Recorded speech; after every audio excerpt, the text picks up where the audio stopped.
They think that I just come in there and look for knockoffs, and that's not the case. I'm actually a sharp, smart fighter. So, well, I'm here. Who wanted to fight me? I really don't care who's in front of me. I don't feel like no fighters beat me.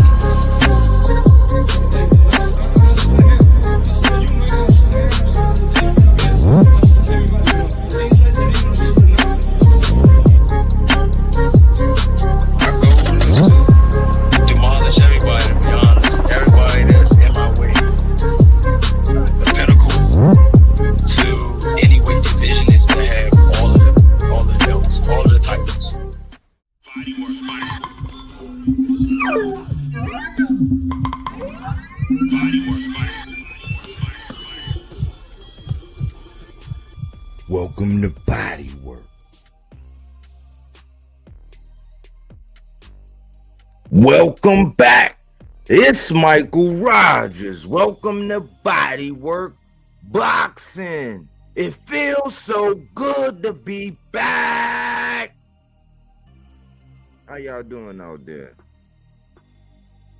How are y'all doing out there, man?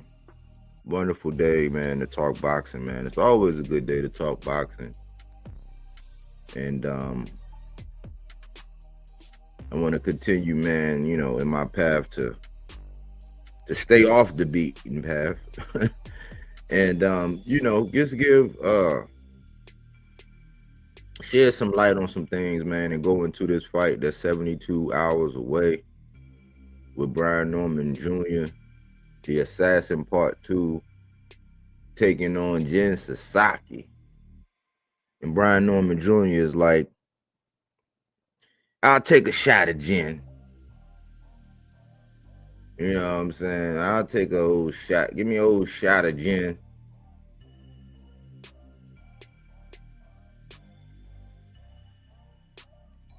And I think I might have to Cookie Monster. Salute Cookie Monster. She said, body work, easily baked. Body work, salute, easily baked. Easily baked Cookie Monster. Appreciate y'all. Sounding good like always. I was a little nervous because it's a little delay, man. You know, StreamYard be taking me through it sometimes. Everything was good earlier. The little visuals was acting good, and right before I got on, there was a slight delay. So hopefully it's all good. Hopefully it's all good and everything will work out. But Brian Norman Jr. says, "I'll take a shot of gin, please." And I want to do a little bit of house cleaning before I housekeeping before I actually go into the whole spiel about him and Jin Sasaki, right? Because I gotta touch on this. As much as gaslighting is out here, you know what gaslighting is: manipulation, acting like you're not doing something that you know daggone well you're doing, and all that. But this is still in full effect. I don't know why. I'm clueless. Maybe other than the fact that people just, they're not that creative. This is what kind of moves the needle for them, the divide and conquer strategy. People are still stuck on the whole Boots and Brian Norman thing. They won't look at Brian Norman in a vacuum. They won't look at Boots in a vacuum. And so I guess as long as I see and hear stuff that's going on out here, I'm going to speak to it. Silence is consent is the channel. So we're going to speak to some of these things. And I want to touch bases on one thing here, because as always, Cookie Monster say, "It's gravy, baby." One of the things, man, it's a fighter out here, man. Y'all already know how I feel about this fighter. Him and his team, man, they just messy, sloppy. They have a cult-like following. I call it the D-Hive. And I found it real ironic, man, with all these moves and how them saying, "Oh, we need to get acclimated to the welterweight division." But the topic of Brian Norman came up. So I want to touch on this, man. And I'm glad, because this is let me know that it's not just me. Some people are going to keep it a buck. Some people are going to have actual factual information about these boxers. They're not going to be all sloppy and messy. They're just going to call it straight down the middle and speak to the things and let the people know what's going on so they won't get played. Because remember, Bob Arum said boxing fans are like rocks. You could just throw them wherever. You could just toss them wherever you want them to go. And sadly enough, man, I'm like, dang, that's messed up as a boxing fan. But I kind of agree with Bob. So I'm gonna go over this real quick. And let me see.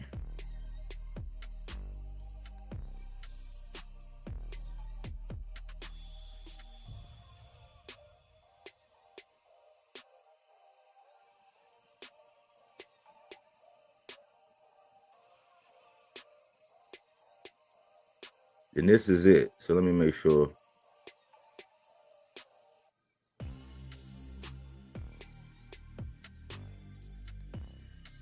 All right. According to Boxing News 24, Devin Haney accused of ducking Brian Norman Jr. with preemptive price comments. What do you mean, Mike? If you listen, I'm going to tell you right. This is by Ken Woods. And that's because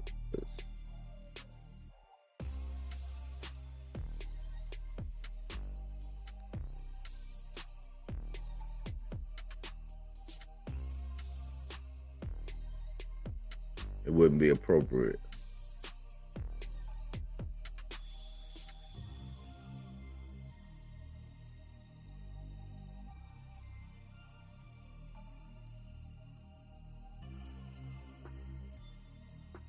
Copyright disclaimer. Under Section 107 of the Copyright Act 1976, allowance is made for fair use purposes, such as criticism, comment, news reporting, teaching, scholarship, and research. Fair use is use permitted by copyright statute that might otherwise be infringing. Nonprofit, educational, or personal use tips the balance in favor of fair. And that's all we're trying to do.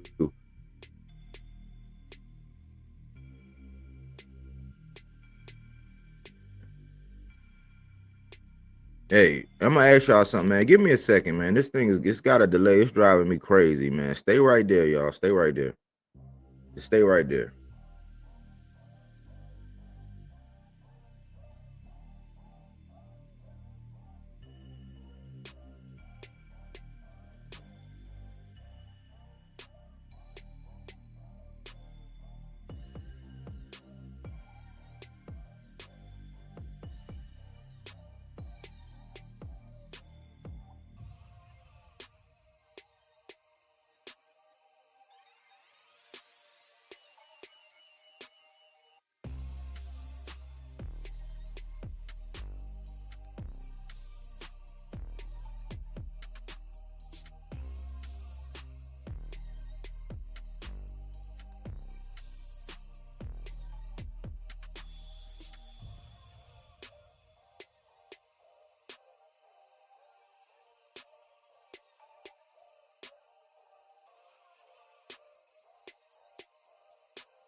just had to clear that up because I think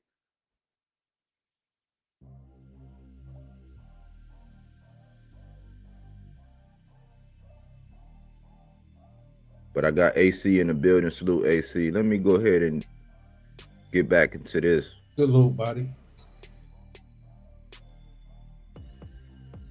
It's like I had this thing set up perfectly. I think I had it set up too long ago. And I don't know, as far as the date or something, it kind of was buffering and doing all kind of crazy stuff.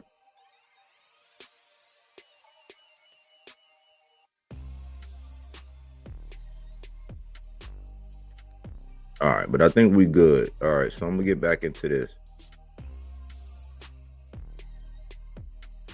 before we get into this good cook.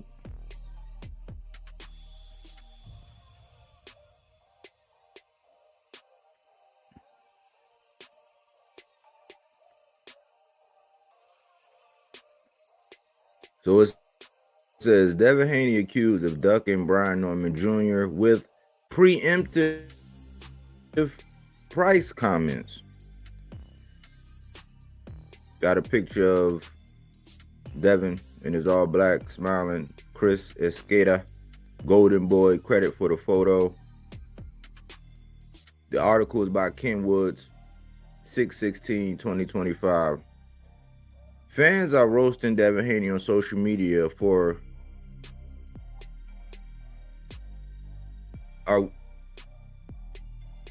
fans are roasting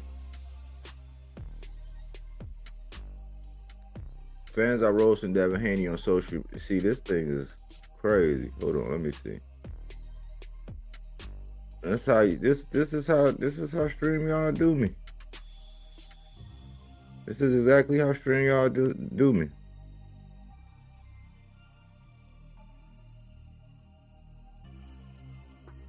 My StreamYard used to go so smooth, man. That's what happened when you start digging too much into that truth, man. They start. I see you, Bodywork. I see you, Cookie Monster. But all right, let's see.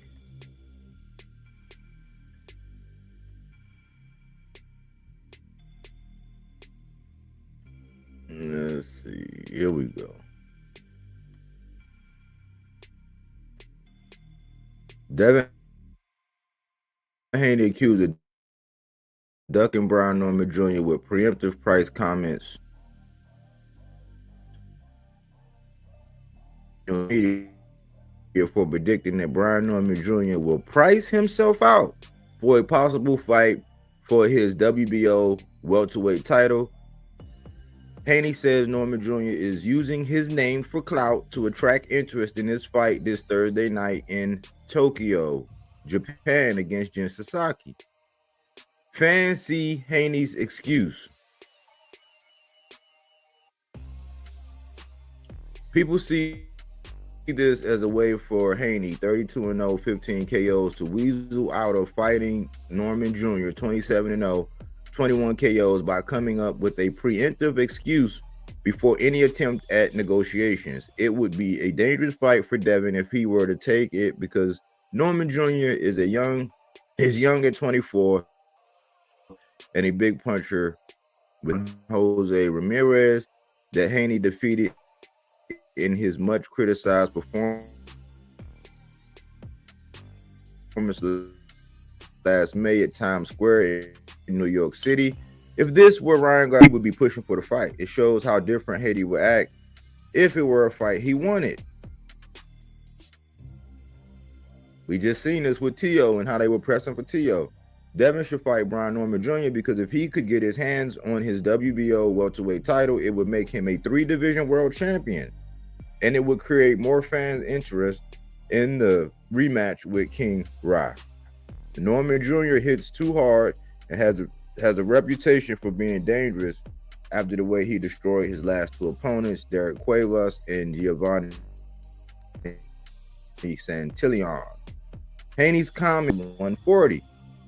He's ignored the potential high-risk fights against Gary Antoine Russell, Sabril Matias, Liam Paro and Richardson Hitchens. The two fighters Haney fought at 140 with Ryan Garcia and 36-year-old Regis Prograis. He was the favorite in both of those fights. Hitchens is trying to fight him next, but it's doubtful it can happen now that he's announced that he's a free agent. To get Haney's interested in a fight against Hitchens, it would require a big purse. Hitchens has no fan base and can't sell tickets. So without Turki Al-Sheikh, a fight between them won't happen. And then you got Devin's tweet. And see, this is why I be saying when it don't be warranted. He will price himself out, though. I've seen this play out before, using my name to promote his fight. Yikes! You know, for me,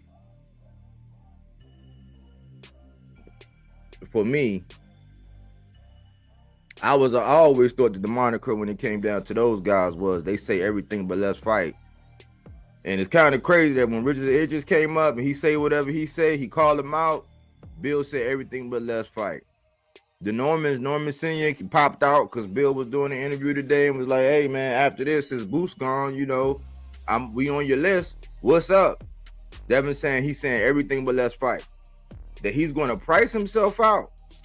And so this been the big talk, and I'm like, these are things and this is the musty energy that goes along with how fighters are being used, because and all of this is relevant because I want to show y'all I'm heavy on this whole divide and conquer thing, in which a lot of the boxing fans have been programmed to do this whole divide and conquer thing. So it's relevant because listen, it hasn't even been a full 48 hours yet, really, almost, right?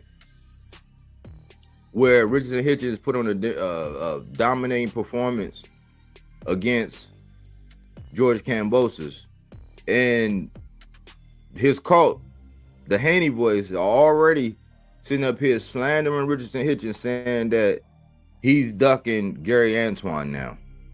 Hasn't even been a full, and he called out that. This is what I be trying to say. So when Brian Norman came up, they do the same thing. And what's ironic is, this is what's ironic. These guys, they never talk about these fighters. I want y'all to know something. They were not talking about Richard. None of these narratives was out there before Richardson Hitchens fought. Now that you got Brian Norman getting ready to fight Jin Sasaki, right? Now it's this narrative now that he's going to price himself out, and they already have the masses looking past this fight that's coming up in less than 72 hours, where Brian Norman Jr. is getting ready to take a shot of Jin Sasaki. You know what I'm saying?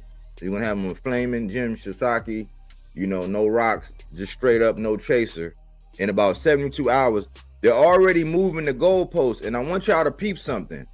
They do this all the time to these fighters, where they don't give these fighters any publicity in a good way. They don't give them no traction in a good way. But what they do is they'll wait. They'll judge how their performance is. They'll figure out something they can move the goalposts on, right? And then they'll slander them. Because already going into this Jin Sasaki fight, the narrative is that Brian Norman ducked. Brian Norman ducked Boots. That's the narrative now. Even though it was real ironic that Boots, by way of Eddie, because we still haven't really heard from Boots himself, he said, listen, if you don't hear from me, don't believe it. So I'm like, okay, in part, I kind of believe you, but that's your representation for right now. So we got to at least hear what he have to say. So it was kind of crazy that Eddie had called out Brian Norman and saying that him and his team, that they wanted him to sign up to make the fight. Senior came out, he got ahead of him and said, listen, we can agree in principle that as soon as this fight is over. And then Junior doubled down and said, listen, I fight on the 19th. As soon as they raise my hand and they win or whatever, right after the fight, we can talk about having a fight and we can get it on later this year. Nah, man, you don't want it. No, he ducked. Because it's easier to run with that because you can monetize and make money off of that. It's easier to do that than it is to just admit the truth and judge both of these fighters in a vacuum. They're not going to do that. So it was an interview Brian Norman Jr. did I was gonna play it, but I'm not gonna play it. But you can find it. But he's basically saying that the way that Boots was moving, he said he found it like a funny move because they couldn't wait, and the fact that they're announcing that they're moving up during Brian Norman's fight week is funny moves. A couple people tried to go back and forth with me in the comment section because I said that is kind of funny, man. That they were saying all that stuff about fight me next, fight me next. Then you hear something about Eddie talking about how Boots don't feel like he's gonna feel comfortable and this and this and that, and then they announce that they're moving up in the week leading up to Brian Norman fighting. I said, yeah, elite, man. But this here is in full effect. You just gotta be able to read the tea leaves and pay attention to actually what's going on. But this is never going to stop on YouTube. The divide and conquer strategy, it's never going to stop. It's just like what they're doing to Richard Hitchens right now, what they're doing to this man right now. And I'm telling you why it is, because they need the monetization. They need to be able to make, this is why Bill and all them is, because watch, if their train ever gets fully derailed, it got derailed for a second, it got back on the tracks, and we hoping he's going to come back and fight some killers or fight somebody that means something or whatever, so he can keep going, keep adding to his legacy. If that don't happen, a lot of people on YouTube are going to be in shambles, because they're not going to be able to capitalize. They're not going to be able to make any money off of these guys. And it's like, listen, man, if you give them all a fair shake and you talk about them all, like, and you give them all like an honest assessment and be real about them, you can make money all the time. You can use them all. Like, there will be no people who won't come over there because you done slander them and talk bad about them and you did this. If you call it straight down the middle, they might be upset, but when they look at it, they got to be upset with themselves, especially if you're keeping it a buck. That's what we try to do here. We try to have honest assessments, right? So we're talking about Brian Norman. I'm going to judge him in a vacuum, right? Because he has a big fight. And I think one of the other narratives is it's the same way, because when a certain individual went over to Australia, they say, oh, he was daring to be great. He traveled all the way to Australia to get that. You know, well, Brian Norman is doing the same thing, and it's a not so good of a connotation with him going over to Japan to take it to defend his strap, put his strap on the line against one of Japan's stars. So I find like these are how the narratives work, right? So it just depends on which kind of goggles you have, how you're looking at everything, and how you approach boxing conversations. I think that I applaud him for going over there fighting a guy with a knockout ratio like Jin. What's up, AC? What's good, bro? Good start for Cook, man. The way I see it, man, this is a hell of a big fight, because what people tend not to look at and shit like that is the fact that this fight is going to determine who are going to be the front runners in the 147-pound division. You feel what I'm saying? Because they both have an excellent path if either one of them wins. And if they show up and show out in a close loss, that, you know, people will say, yeah, I want to see a rematch, but let's not do the immediate thing. Let them build a little bit more, and then we'll see it, you know, maybe late next year, whatever. Then that's the type of thing that makes it even better. So the course that, for me, that both of them are on and stuff like that is noteworthy for me, and the fight is meaningful. Now, when it comes down to the antics of what Devin Haney is doing, again, as a fan of his, it makes it really hard to defend the things that he's doing, because you have a legitimate call out on the table. You feel what I'm saying? You made offers to other fighters and they turned it down. But this guy is running towards the smoke while the other ones are complaining about your performance. He's saying, fuck that, I still want to fight him. Right then and there, if you can't give Hitchens his respect on that alone, and even all the content creators that are out here saying, who the hell gonna fight Devin after that performance? Which is a legitimate question. You feel what I'm saying? We're seeing the backlash of it, but we're seeing the one lone guy that's saying, you know what? Fuck what y'all saying. I still want to fight this dude. Even if he try that shit with me, it's not gonna work with me. So, at the end of the day, man, you got to deal with that situation. That you feel what I'm saying, and the talking of the pricing out shit and all of that. Nobody gonna believe that. You know what I'm saying? Nobody's gonna. So don't even nip it in the bud. Get your people on the phone.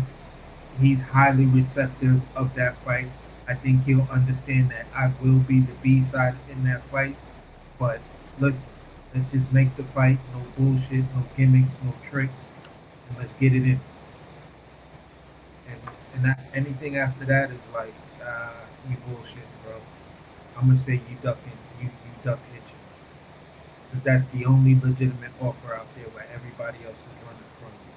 And just to say this thing, just to say this last comment, in this era right here in boxing with social media,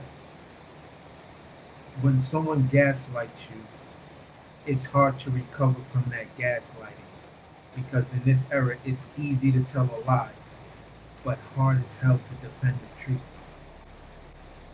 And as long as you can remember that, then, you know, hear what people say, but keep that one eyebrow up and give that look like that little African kid that used to be on that meme that was floating around on Facebook was first popping off, where he looking at the dude like, yeah, prove that shit to me. You feel what I'm saying? Hold everything with a bit of skepticism, even the shit that you hear from here. You feel what I'm saying? Do your homework. Yeah, hey, AC, can you come out and come back in? Cause it's like a lot of air or something. Oh, wait a minute. It's still going on? Nah. Oh, that was me, because I had a book sitting on this laptop. Oh, okay, all right. So yeah, I could hear you. It was like a lot real airy. But yeah, I'm not gonna harp on it. I just want, that's just a little, that portion that came around that I touched on was just to do a little housekeeping, because like I'm getting tired of talking about who's ducking and who's not. Like, I'm like, man, I'm trying to get around to the fights. I'm trying to get into when these guys are actually fighting, get into some of the breakdowns. Like, it's getting crazy, but it's really coming from like one or two different fan bases.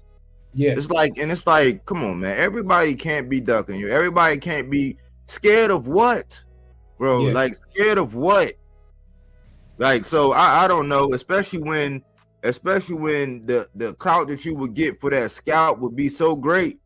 And I'm like, there's like a lot of people that want it. I know more people that actually want it than don't, and it's kind of sad how they weaponize some of the fighters, especially the fighters I like. Like right now, Gary Antoine didn't get any pub. He hasn't been getting any pub. Nobody said nothing about him. Like, like the fact that he got Andy Hirioka coming up, that's like an afterthought, but nobody says anything. The minute Richardson Hitchens win, they use Gary Antoine to weaponize him against Hitchens. They don't even, his success is so short-lived that now all of a sudden he's already ducking somebody who's over at the PBC. But when you have a conversation about that, tomorrow or the day before today, like yesterday, about it, they'll be like, oh, why would he do that? Because he's over there at PBC. But to weaponize them, they will bring these things up. It's like, it's disgusting to me. You know what I mean? Yeah, definitely. And this is fight week for Jin and Brian Norman Jr. So for me, this is big. And with Andy getting ready to, hopefully they get that fight across the line, getting ready to go up against Gary Antoine Russell. That is huge, because that's the only guy who beat Jin Sasaki, and he's been number one rated ever since he beat Jin Sasaki. So before he beat Jin, he was the number one guy. Way after he beat Jin, he's still the ranked number one guy in Japan. So that's that's some that we'll see his performance and see how well things aged when you talk about that. Now, for me, talking about this fight, this is a close fight, and for me, when you get into close fights like this, you take the human aspect of it, you take recency aspects of it, but then for me, I still got to go into the numbers. You feel what I'm saying? I got to do my deep dives and figure out, okay, I feel this way, but how does it actually happen? You know what I'm saying? What does he do to make that happen? And if Brian Norman does what he's saying he gonna do, how does he make that happen? Yeah. So Let me read this, and then we'll go into some box rec and start breaking it down. Let me do this. Brian Norman Jr. versus Jin Sasaki. I cited my copyright. This is just for educational purposes. Brian Norman Jr. versus Jin Sasaki, big fight previews and predictions. This is by Paul Mason, June the 16th. Norman defends WBO title against Sasaki in Japan, which, going over into another man's backyard across the, way across the world, going to the east is it's something to commend. It's very commendable. And Brian Norman Jr. travels from his native USA to Oda City General Gymnasium in Tokyo, Japan this Thursday as he defends his WBO welterweight title for the first time against local challenger Jin Sasaki. Bob Arum's top-ranked promoted Norman Jr. versus Sasaki and ESPN Plus televised live in the USA. Norman Jr., he's 27-0 with 21 knockouts. Climbed the WBO rankings and then won the interim version of their world title last May, knocking out Giovanni Santillan in the 10th round of their contest. And after Terence Crawford moved up to 154 pounds, the title was vacated. The Georgian was declared full champion and confirmed that coronation in some style in March as he stopped Derek Cuevas in 3 rounds in his first defense in Las Vegas. Now comes the challenge of Sasaki, 19-1-1 with 17 knockouts, who is only 23 and takes part in his 7th 12th rounder in a row. Got an image of Brian Norman and Cuevas. Credit to Mikey Williams from Top Rank on that one. The Tokyo native lost in 11 rounds to the talented Andy Hirioka in October 2021, but is unbeaten in 9 since. He has held the WBO Asia Pacific title since January 2023, making 5 defenses, and in his last outing, he went the championship distance for the first time, clearly outscoring Shoki Sakai in Japan in January. Prediction: Norman looks like a solid talent and can mature into a dominant champion. I think he can show his power and class here and stop Sasaki in the later rounds of this one. Got an image of Sasaki. Credit to Naoka Fukudo. And then it goes back into the undercards on this fight. And so what I know right now as far as the matchup, it appears as though Jin Sasaki got a 1-inch height and Brian Norman got like a 2.5-inch reach advantage. So Jin Sasaki got the height by 1 inch. Brian got a 2.5-inch reach. Age, Brian is 24, Jin is 23, so they're very close in age. Knockout ratios, 27-0 with 21 knockouts, 17-1-1. What did it say? 17-1-1 with how many knockouts he got? 19-1-1 with 17 knockouts. That's right. I was right the first time. So we're looking at 2 people that can actually thump.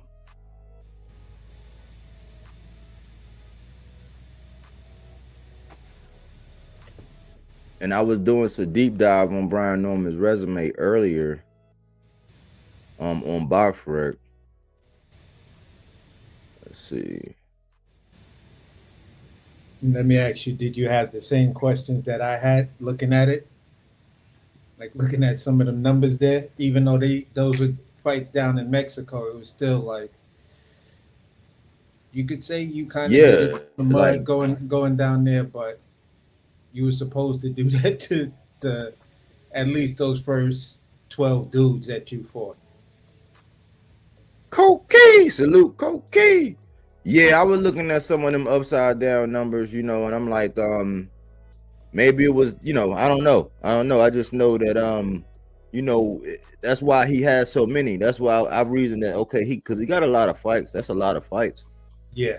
He's 24 he's 24 with 27 fights. You hyped. I'm hyped too, man. I'm looking for the man to make a statement. I'm looking for all the chatter. I'm looking for the divide and conquer stuff to get out the way. So that we can just look at, these guys in a vacuum. So we could just look at Brian. We can judge his performance. And let me see. I want everybody to be able to see it. Because a lot of the times,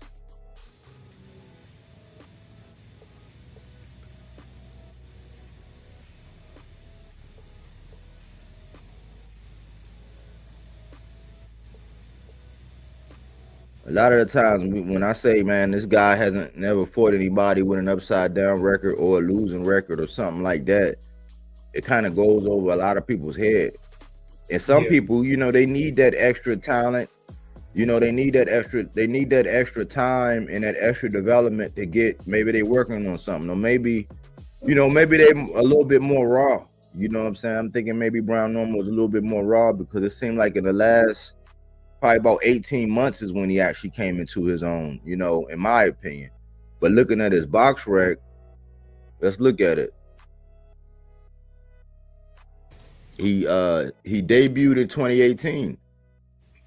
So you talking about what, 7 years?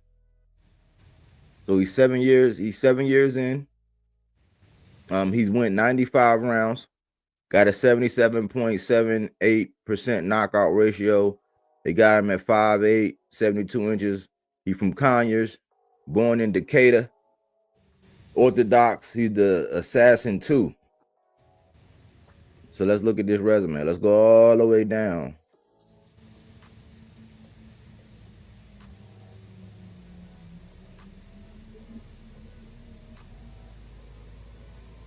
So he came out, he fought a dude, Kyra Lucas, at 142.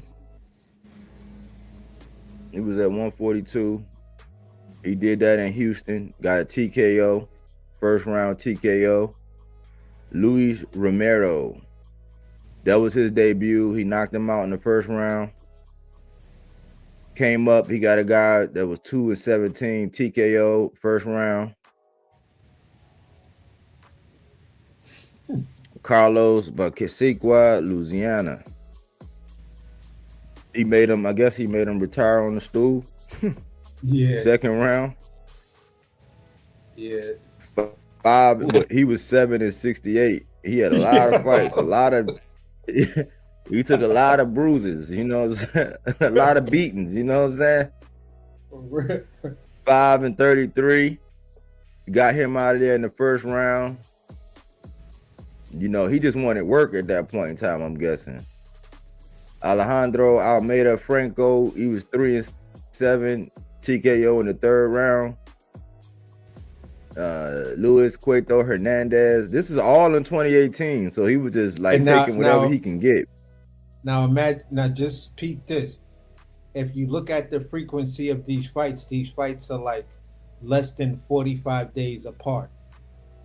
Mm-hmm. He's almost fighting on a 1 month basis, just running through all these Mexicans.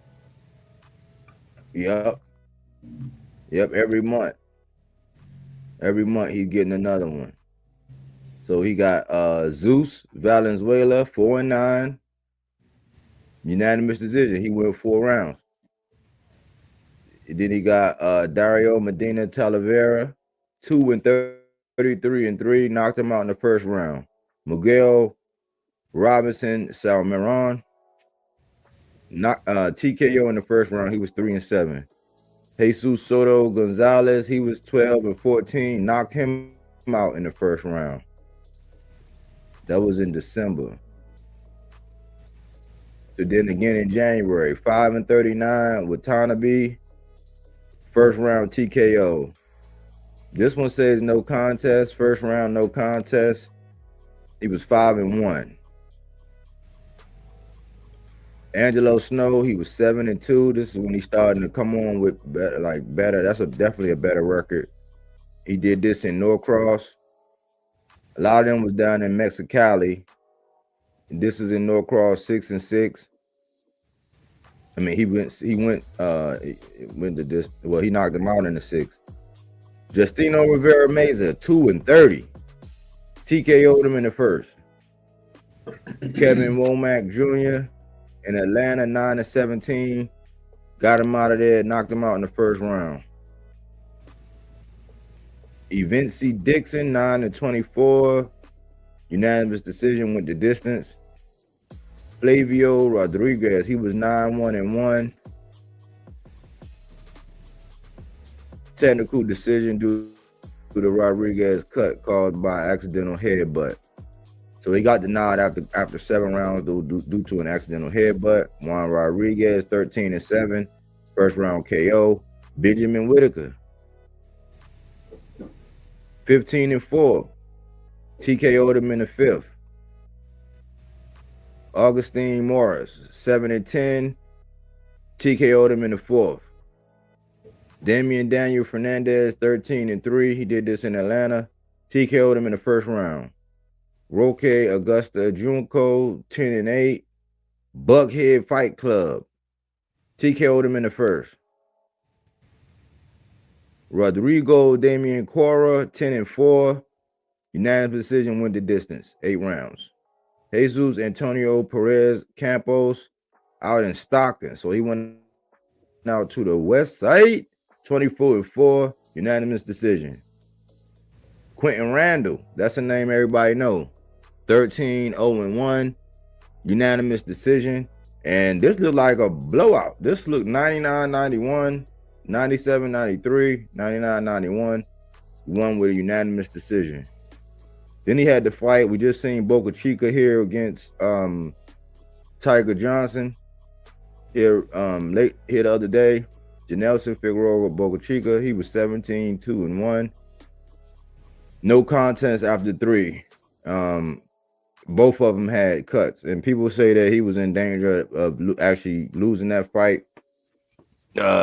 But that went to a no contest. But they were saying that he actually started coming back and was doing some things before that actually happened. Giovanni Santillan, that was when he got his WBO. No, Boca Chica. Yeah, WBO interim world welter. Santillan down twice in round 10. He devastated Santillan, crumpled him. He was 32-0. He was supposed to be the heir apparent. I think Top Rank had plans for him. KO'd him in the 10th. And then we got Derek Cuevas, 27-1-1. Got him out of there in the 3rd. He basically quit. So looking at his resume, he did do some development. Now he got Jin Sasaki, 19-1-1. And this is happening on Thursday morning.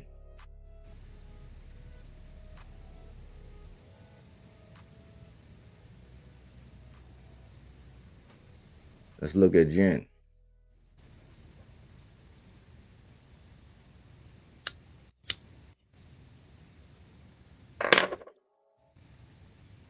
Jin Sasaki, 19-1-1, 17 knockouts.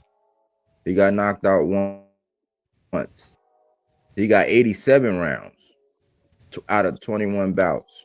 He got an 89.47 knockout ratio. 23 years old, orthodox. So we got an orthodox versus orthodox in this one. Closed guard. There's gonna be a closed guard fight. They got him at 5'8.5" with a 69.5-inch reach. Birthplace and residence in the same place in, well, how you say that? Hachoigi, Tokyo. Hachoji. Hachoji. Yeah.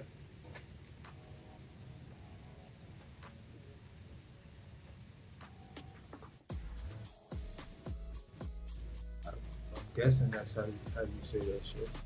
2018, he fought a guy who was 0-1. TKO in the second. Ryu Kasai, 1-0. Knocked him out in the third. Noyuki Tsumoto, he was 1-0. TKO'd him in the first.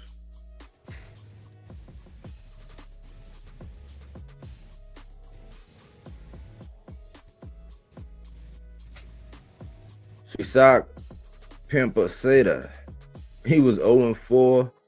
Knocked him out in the second. Vegeta Ishikawa, 3-10-2. TKO'd him in the third. Hikaru Sato, 2-3-1. He won a unanimous decision, went for all four.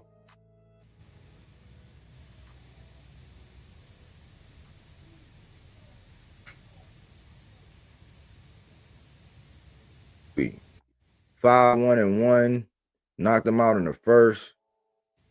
Tatsuya Miyazaki, 9-13-1. First round TKO. And then he fought for the Japan Boxing Commission Japanese Youth Super Light Vacant. He got a vacant that was at 140 by Aso Ishiwaki. He was 8-2-1. TKO'd him in the third. Then he got Kaiki Yuba. He was 7-0-2. He knocked him out in the second. This is when he got his WBO, when he went up for the WBO Asian Pacific Super title. And he had his Japanese Boxing Commission Japanese Super Light Vacant on the line. And that's when he ran into Andy Hirioka. He was 17-0. TKO in 11. Sasaki failed to make weight, and the titles were only on the line for Hirioka. So he had a weight thing going on in that fight. Then he had Marcus Smith, 7-1. TKO'd him in the fifth. Kotaro Sakine. What happened here? Draw. That's where he got his draw from. 56, 56, 57, 55, 56, 56. Majority draw. Fatty Fan Krung Lang, 10-3-1. He TKO'd him in the third. Ryota Toyoshima, he was 16-2-1. TKO'd him in the first. Kita Obara, he was 26-4-1. TKO'd him in the third. That was for the WBO Asian Pacific Welter. So he got that in what, 2023? Okay. So that's what he got. WBO Asian Pacific. That's okay. That's what he got right there. Hirota Hoshi, 5-2-3, 11th round TKO. And Joe Noine, Oriental and Pacific Boxing Federation welterweight vacant, 23-3-2. TKO'd him in the fifth. Camille Bala, 15-1-1. TKO'd him in the seventh.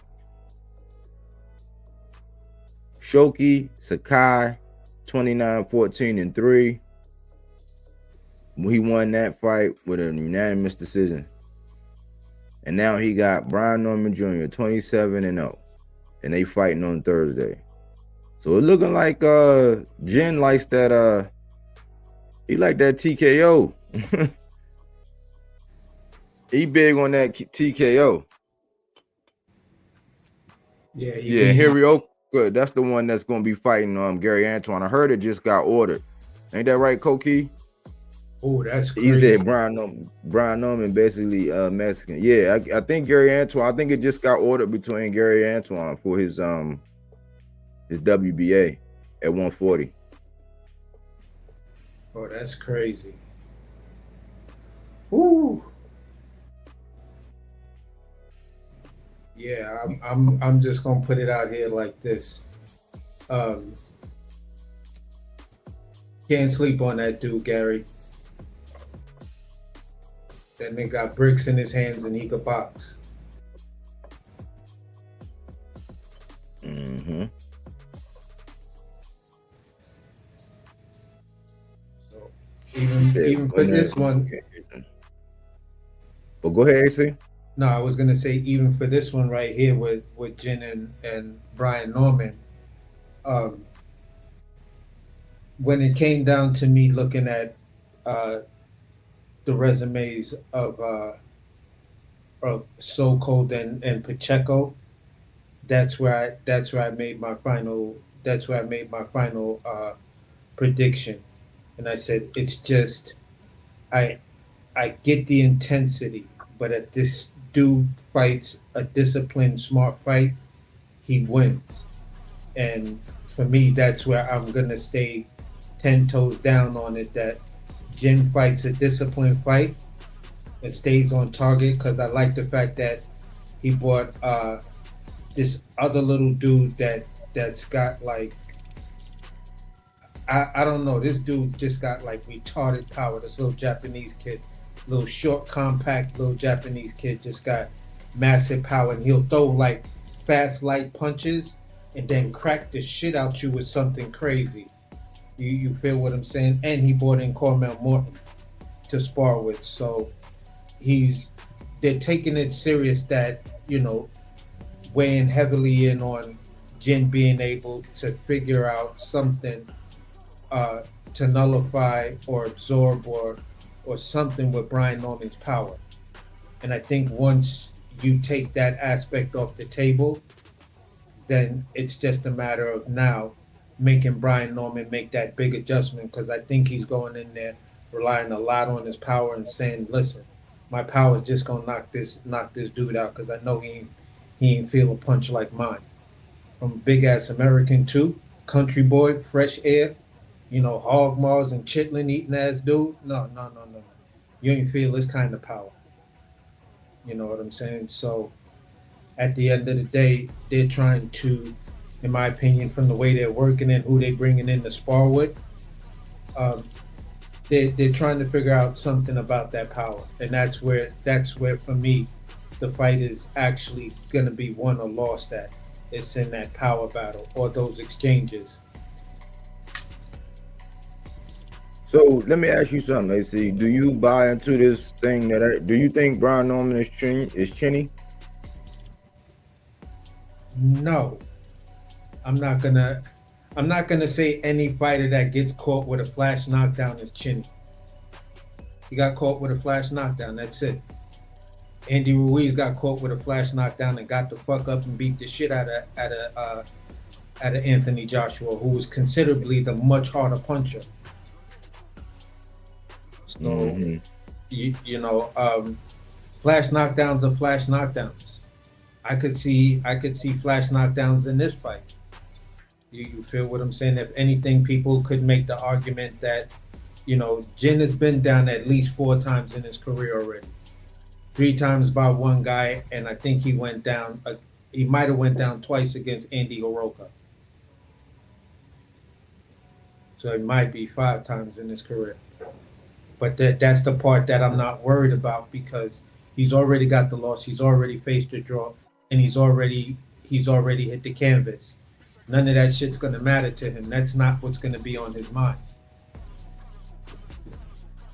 You know, if he does get caught. So I just think I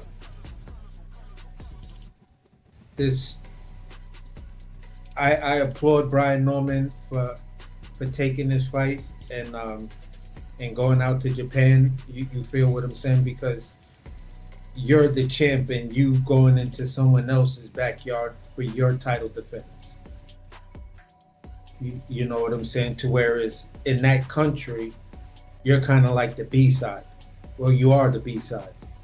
You feel what I'm saying? So I applaud everything he's doing. I'm wishing him absolute the best. You know what I'm saying? It's hard for me to have a stake in it because I'm a real fan of both of them. I'm a real fan of both of them. And for Brian Norman, I think if he paces himself, you know, stays behind his jab, which I think is going to be a game plan that Jin and them are not going to expect, for Brian Norman to be disciplined and stay behind the jab and set up those power shots. He could knock Jin out if he, in my opinion, if he does something like that. But I think if he goes in the way he's been fighting lately, true to film, and people are seeing that he's just starting to develop, that may be a way to get him out and get into undisciplined territory, which could get him cracked again, just like Boca Chica caught him. Yeah, I want to see a patient Brian Norman, even though I know that he is not. Me too, Koki. I'm hyped too, but I know that I know that he's got something in the back of his mind that he can't let it go up to the judges. I just think he need to fight. He need to fight the kind of style to where even if it went to the judges, he would win.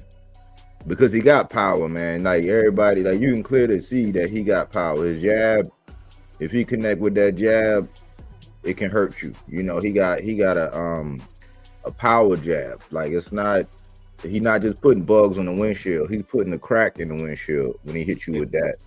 And I think, ironic enough, man, I think the game plan that almost like the game plan like Richardson, not necessarily standing outside, but fight your fight, get on the inside if you can, but remain defensively responsible, and you got to go to the body. You know, if I see him going to the body and using his feints, he said something after his last fight. He said, "Well, listen, I said to myself, why make this more complicated than what it really need to be?"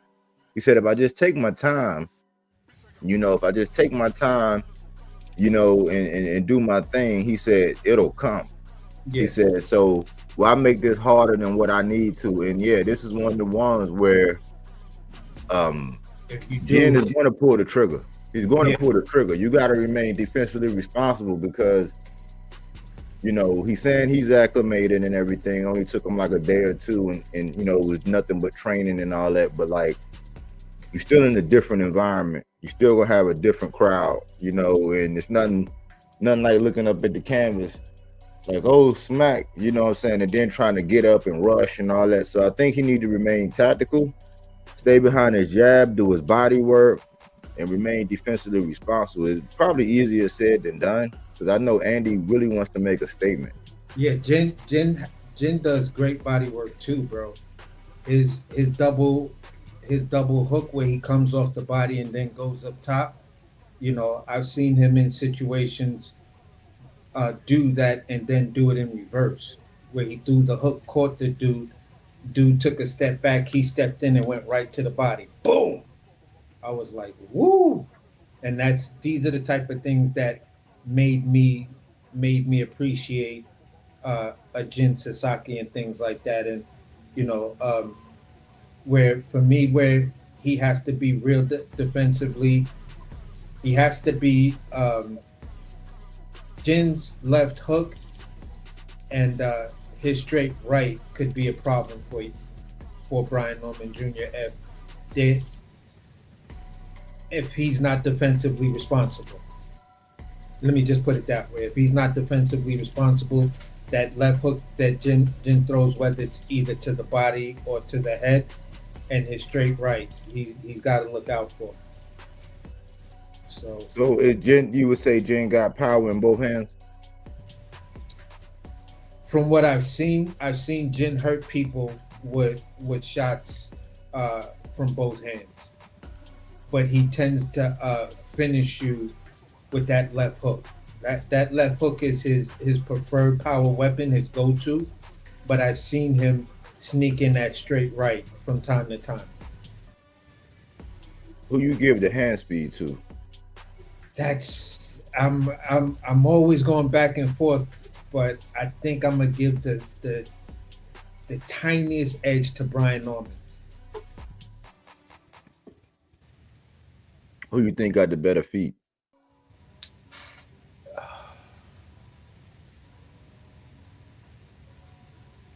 I would say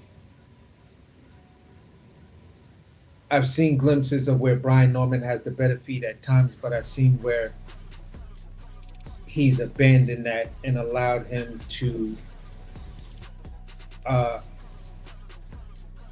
him to be open if he fought someone with a higher ring IQ or was willing to pull the trigger or wasn't afraid of his pop, because I've seen in times he'll catch somebody with a hard shot and then get lazy with his footwork because he knows that they're more fearful of his power and then worry about what angle he's going to give them. What about defense?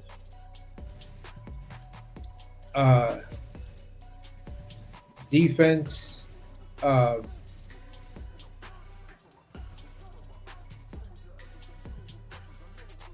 I'm probably more like they're 50-50.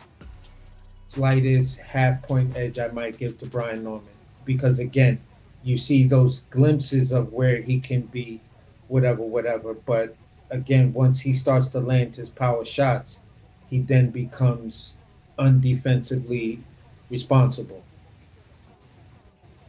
And I don't know if that's just a trait with a lot of fighters, but there are some fighters that I've seen throw their power shots and always in the position of defending and then countering with another hard, devastating shot because they're seeing 3-4 shots ahead of time.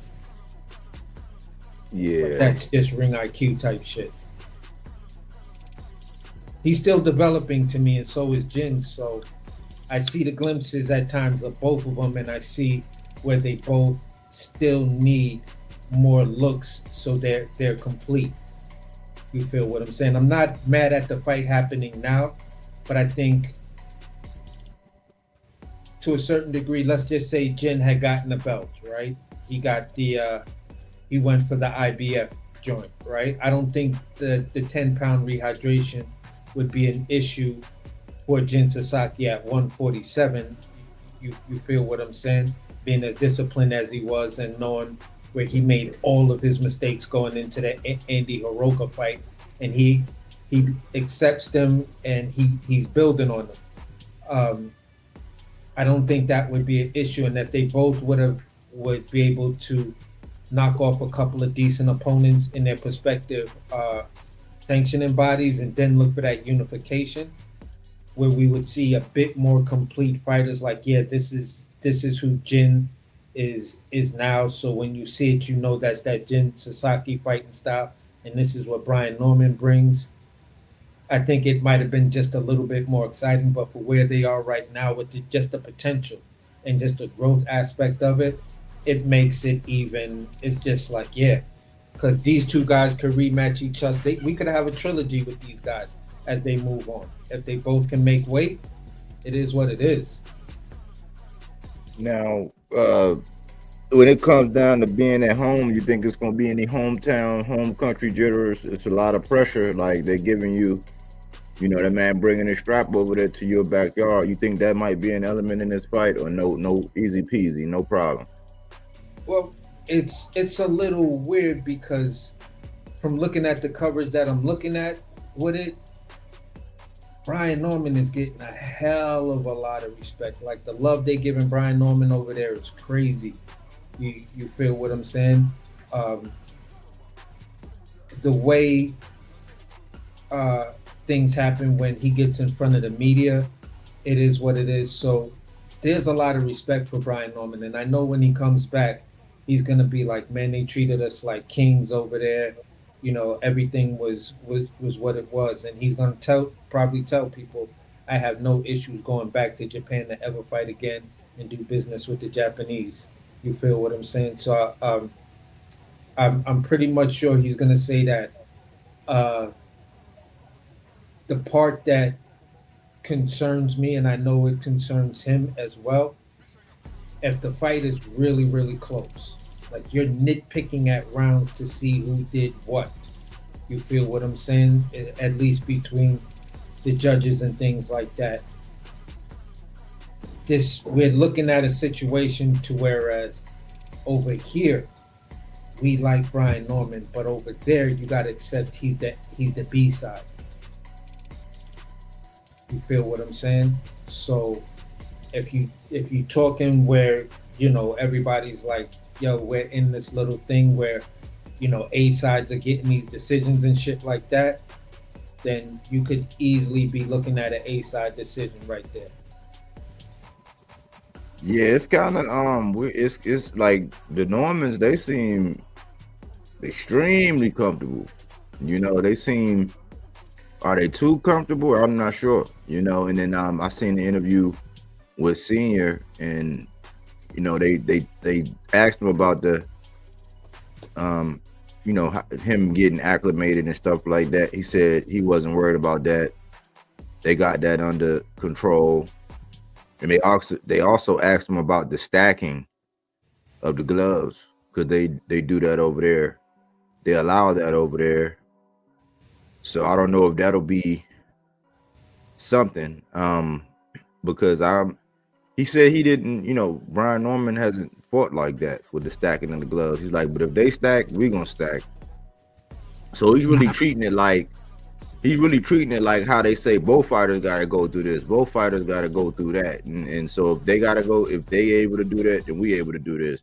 It was like, as far as the gloves, we bring an extra pair of gloves. We got several. We going over there with mad gloves, you know what I'm saying? Yeah, that's how you gotta be over there. You feel what I'm saying? Because Japan, the reason why Japan doesn't do like its own MMA type of stuff, because there's, in their culture of MMA and in other sports, with the exception of boxing, because boxing is global, PEDs are allowed because they want to see, they want to show. So if you want to juice, go the fuck ahead and juice. Your man could juice too. Both you two juice motherfuckers could go in there and fight your hearts out. Yeah, that's another thing, and there's no testing for this one. They said. Yeah, they said there's no testing for this fight, man. So when you talking about somebody that's embracing that road warrior mindset and actually demonstrating that don't faze him, because he said that his home is inside the ring. He's like, wherever I go, he said, when we get in that ring, that's my home. The ring is my home. I don't care where it's at. So he's embracing that road warrior. And he comes across as one of those guys that, like, look, I don't care. I just want to fight. I just love to fight. And it's sad that we allowing the divisive stuff between the other boxers, but he seemed like a champ and a boxer in Brian Norman that everybody should be trying to get behind, especially since Atlanta.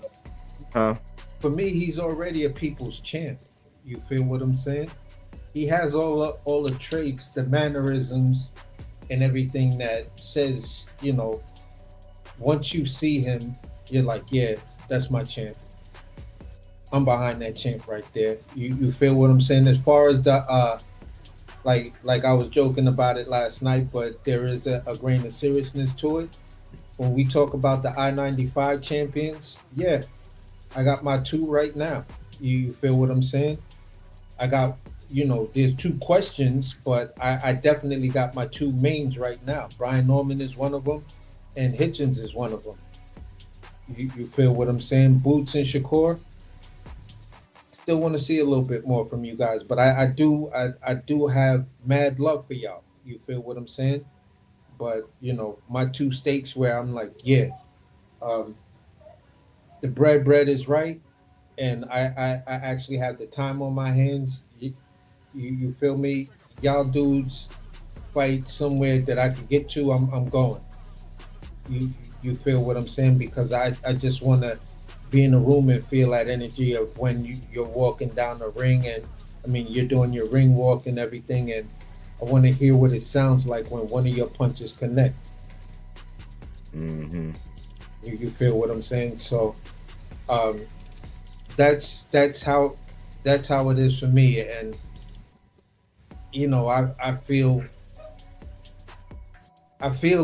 like I'm in a weird place because I really really like Brian Norman, but there's just this one thing of just saying I don't know if he wins this fight. You know what I'm saying? Maybe further on down the line, I'd probably be more heavy on picking him. But right now, I'm just like camp. Right now, I don't think this is your time. But you're gonna come back, and when you come back, this performance, your loss might warrant a rematch, an immediate rematch. Because I think, regardless of anything, the fight's gonna be really really close. Even if it goes to the distance, it's still going to be a close fight. And I don't think people are going to be like, nah, that was some bullshit. That was a robbery. I think it's genuinely going to be like, yeah, I can't be mad. It was close either way. It'll be like one of those Bivol Baterviev type things. But you're talking about two dudes who are basically Baterviev versus Baterviev type shit. you feel me? But I don't know, buddy. I don't know. Maybe Wednesday night I may be on some completely different shit. I don't know. I'm just excited and want to see this shit. Yeah, I'm pretty sure Brian Norman looking at it like, listen, if it happened to him before, I can make it happen again. And that might be, a overconfidence or whatever, but he seemed like he's very assured of themselves. They took on they okay with a lot of the things that might not be in their favor, and that's kind of like one of them things to where it can backfire on you, and people can be like, "Oh, you was dumb anyway," because they already weaponizing the fact that he's going overseas against them. Like, oh, he would rather go all the way across the world. It's like, no, like you got to take pride in the fact that he's willing to take his strap and take on a challenge like that in a man's backyard. That's the kind of person, because that lets you know. And then some of the things as well, as far as like what they're saying about some of these fighters who never go overseas, and they say, oh, they should do that. That'll be a good fight for them. It's crazy how it's a good fight for these other guys to get the exposure, to win over a different demographic and a fan base. But because they side with somebody that was a potential op, it's all bad for him. Yeah. So I think he's going to use all of that as motivation. I mean, I still got him. Taking your boy down through there, because I think, I stand on this, man. I think this guy might be not the most, probably not the most dangerous man in boxing, but he's right now, I think he's top 5 as the most dangerous, because a lot of people are sleeping on him and the mindset he got, along with his power and the fact that he's still got a lot to grow. He's still got a lot to learn. And even though he sounds confident, he's a humble person.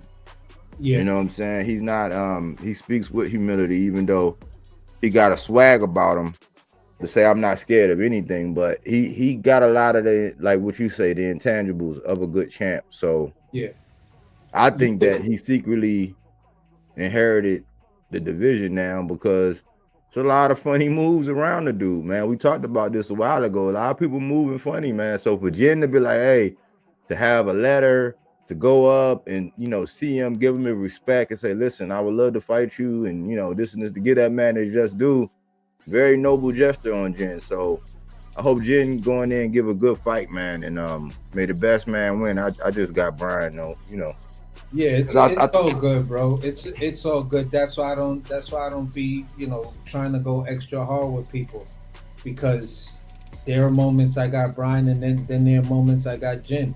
You feel what I'm saying? I love the fact that, Brian Norman is risking it all by going over to Japan right now.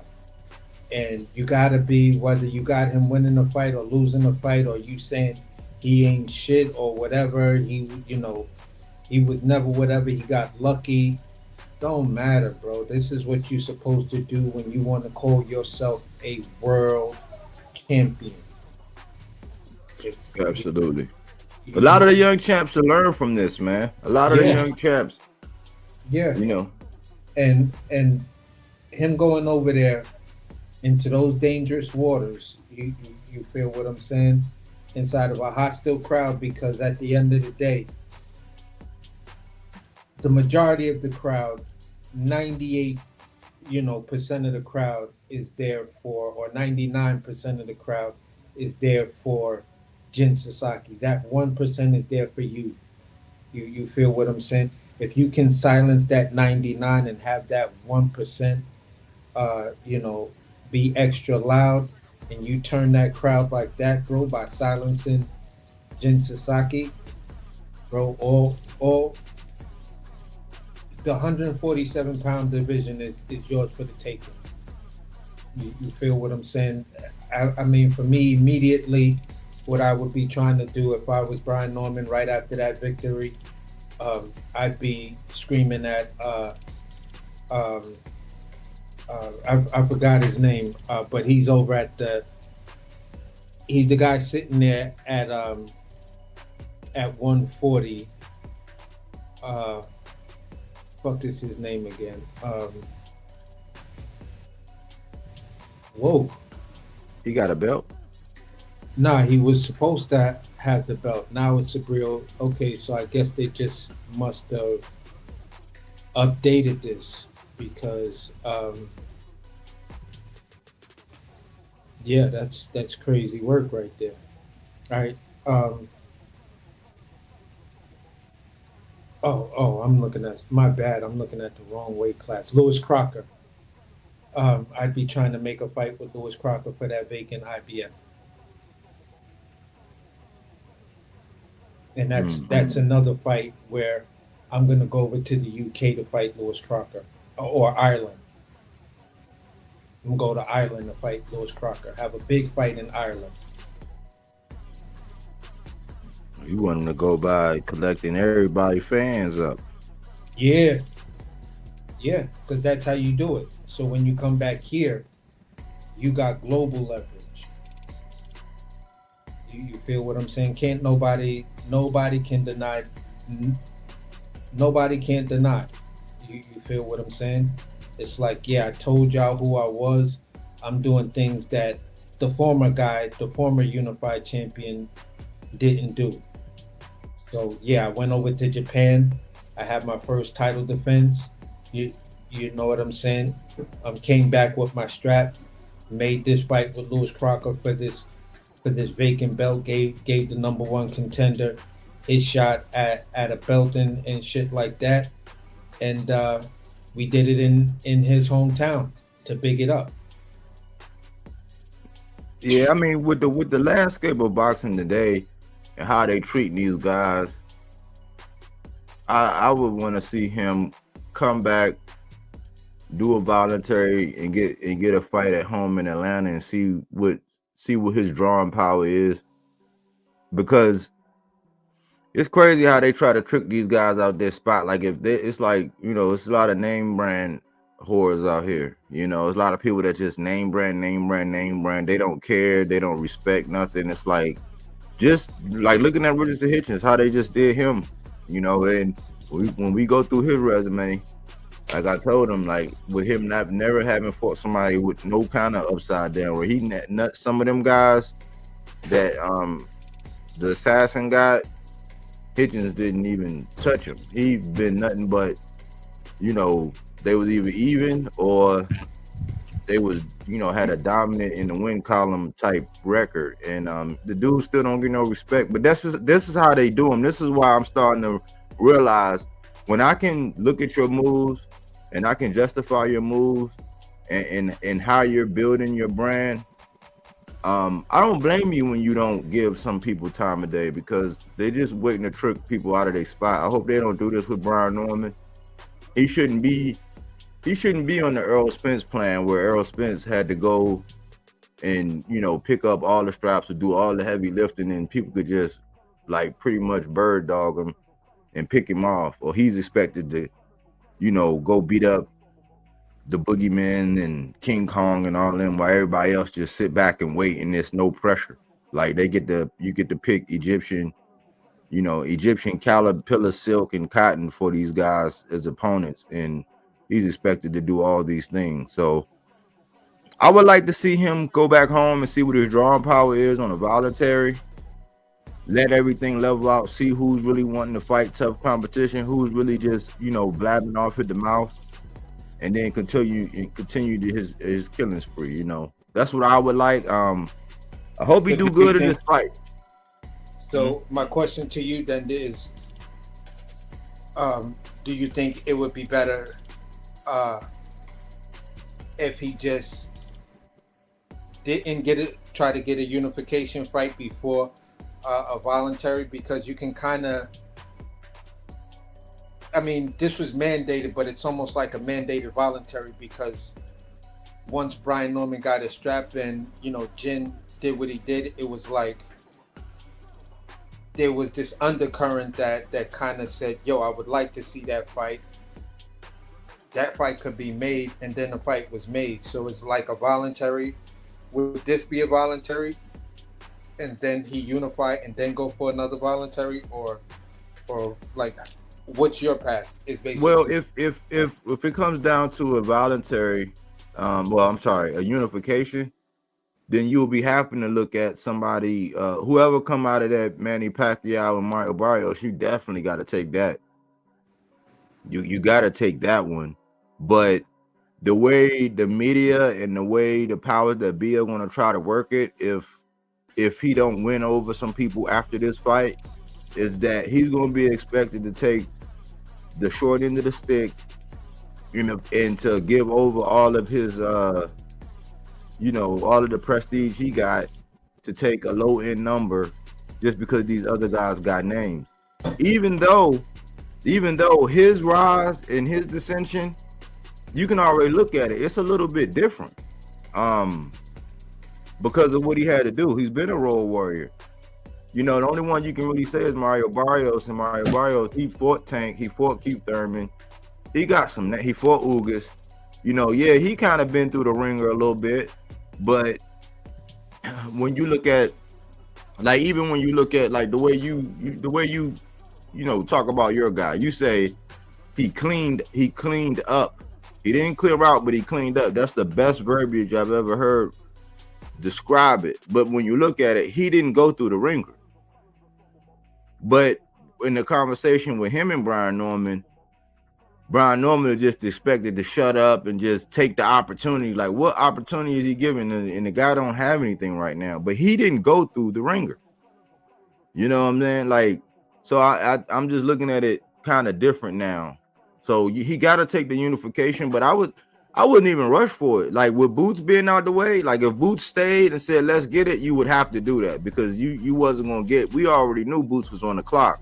But when Boots deciding, or his team, however you want to put it, deciding to make that move on Brian Norman's fight week, that was funny business. So I'm like, I would chill out for a second as far as unification. I would understand, like, as a boxing fan, yeah, we want to see the unification because they mean something and all this. But I would chill out because they're going to try to rake him over the coals as far as his money and what he would get out of the deal. That's why I was like, you go after the IBF vacant, and that's another foreign dude. So it's showing that you got a business mindset to where the company people will be like, well, Keyshawn was supposed to be our businessman, but he wind up, falling out of grace with us for the moment. But I like how this Brian Norman kid is talking. I think it might be a cross promotion, but it's a cross promotion that's overseas and shit like that. And when it comes down to it, you're for me, it's like you're taking that smaller step back to now have your cachet in the bank of money you can play with. Like, now you can say, you know what? I got 10 mil. I'm ready to go to the auction and see what I could land, what I could bid on. You feel what I'm saying? I think that's what that would do, because then if anyone is talking about a big fight like with a Barrios or something like that, no one can have that leverage over you because now you're proven. You're unified. You conquered two continents. You feel what I'm saying? And you're moving yourself into the number one ranked welterweight position globally. Those two moves right there could easily put him in the number one ranked position globally.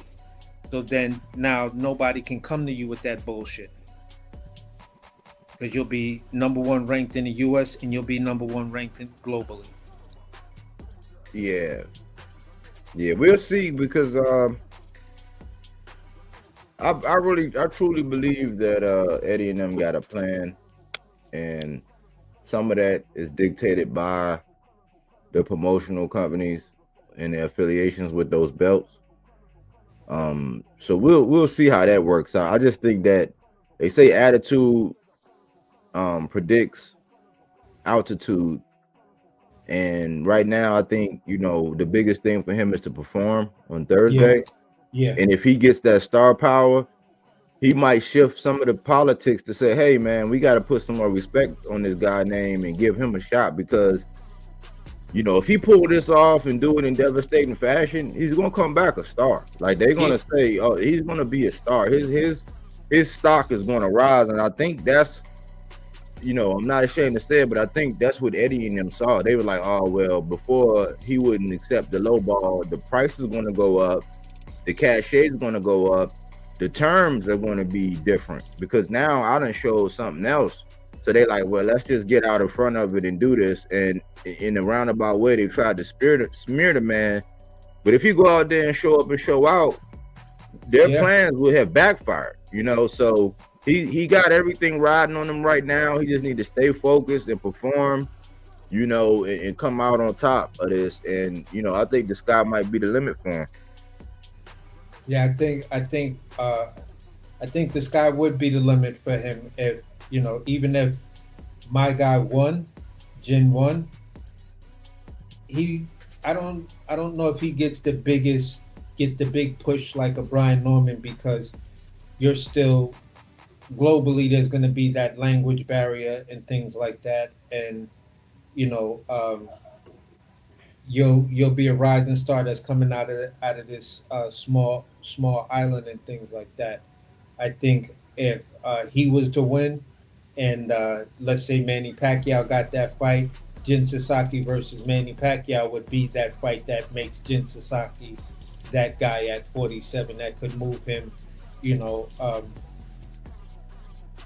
either in the 1 or 2 spot, depending on someone else's performance or whatever. But he may need 1 or 2 fights to be able to, maybe even 3 fights to be able to solidify that number one position. You feel what I'm saying? But even for him, I'm like, even if you win, Jin, go over to Ireland and fight old boy for that vacant IBF belt. Well, if Jin win, major media are going to jump on him. Major media will push him because, you all know, man, that you can see the writing on. It's the same thing with Loma, the same thing with Usyk, the same thing with some of these guys. Yeah, in a way. In a way, they'll push and say that they're oh man, look at this, like, because it's just the way it's set up, man. So yeah, but for me as a fan of Jin, it's like I'll hear the talking points, but to solidify that, there's still a couple of names that, in my opinion, you got to get these fights with these guys, or hopefully make these fights with these guys. And if you win, then for me being a fan of yours, then I can now say the talking points meet the actual person. Yeah. I think we did a good job at least exposing people to the resumes and going over some of the politics and some of the narratives behind this, man. Where you want to land your plane at on this one? Man, just tune in for that fight, man. It's a great fight. This is fight week for that fight going on. And support support your guy. If it's Brian Norman Jr., man, support him. You know what I'm saying? Go over to his page, wish him luck. You feel what I'm saying? Send well wishes to him and things like that. If it's Jin Sasaki, same thing. But I think this is going to be a great fight, great action fight. It's a meaningful fight because, you know, it will now give this slightly newer generation a chance to now solidify themselves. You know, Jerome was in a weird place because he was young, but he was around when some of the veterans were there at 147, and I'm talking about the Terrence Crawford and the Errol Spence veterans. You feel what I'm saying? He was also there when Manny was there and Jeff Horn, but he was just way too young. So with that being said, he was in a weird place. So he wasn't a relic, but he was a great elder of that division. So now that he's moved on, it left some room for the younger guys, the true younger guys now to make, you know, a statement and see what they could say in that 147-pound division. So I'm excited for the division now. Yeah. Well, cool. All right then, man. I'm gonna wrap it up and get out of here then, man. Yeah, for So sure. I appreciate you coming through, man. Yeah, for sure. If you got anything prior to this fight that you want to cook on, just shoot it to me and we'll come up with it. Yeah, for sure. All right, bro. Enjoy the rest of your evening. You too, man. All right.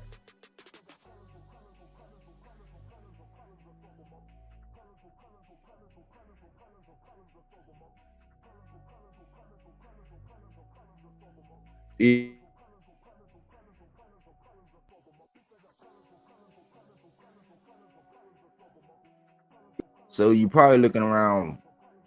I mean, 4. I don't know if anybody gonna be getting up. I know that's Eastern Standard Time. So you talking about like what, 1 o'clock in the morning if you're on the West Coast, but it's 4 Eastern Standard Time, 4 a.m. on Thursday morning. My judgment normally is probably around 5:30, depending on how fast the fights go. It'll probably be airing, but you want to be prepared by 4 if you want to get up and watch it. A lot of people say, I'm not doing all that. I'm not doing all this. You know, I tend to catch them. I'll be up kind of early, but I'll tend to catch this fight, you know. So best wishes to both men, man. And you know, AC got Jin, I got Brian. You know, I think he's a burgeoning star. I think that he got all the intangibles. He definitely got the skill set. He got the fighting style that, you know, will keep eyeballs on screens, and I think he'll put butts in seats, you know, because he can end the show at any minute, man. And that's the secret, man. That's why people are liking the Tanks, the Abdullah Masons, the Buds, you know, because they take it, the Bam, Jesse Bam Rodriguez, the Inaways, they'll command the fight and they'll end the contest for the most part, you know. So that's all I had, man. Support the channel, hit the like button. Remember, silence is consent, which means all it takes for evil to prevail is for grown men and women to remain silent. So we speak to those things. This is Fruits and Veggies, not Dead Reggie. This is fact-based content, not opinion-based. Even though we have our opinions, we don't do yes men over here. We agree to disagree, but hopefully we put something in your rucksack that you can march on with, you know. And I hope everybody have a wonderful work week. I look forward to seeing this fight. Hit the Cash App, hit the Super Chat, help the channel out, man. We're growing, you know. We're growing. We're getting like 3 or 4 subscribers every other day, you know. But remember, this is the 300, man. So this channel is not for everybody. This is really a hardcore, man. We don't give a fuck about no casuals. You know, I think that their talking points and how they view boxing is really like fucking up the sport. We're trying to grow it and make sure they got some sustainability. We're trying to get off the beaten path of talking about the same old shit that everybody else talk about. And we're trying to shed light on these boxers who be getting it the hard way. You know, like the Richardson Hitchens, the Andy Cruzes, You know what I'm saying? The Abdullah Masons, fighters like that. You know, the Tito Mercados of this world, the Sabril Matiases of this world, guys like this. You know. But that's all I have for y'all today, man. I hope you enjoyed the show. Until the next time. Thanks for choosing Bodywork Boxing. But we don't take things for face value. We do that body work. He didn't want to box. He wanted to actually prove that he could punch with you. He was like, what the fuck is this nigga? Right. Oh, okay. You want to go to sleep. You tired. Welcome to Bodywork.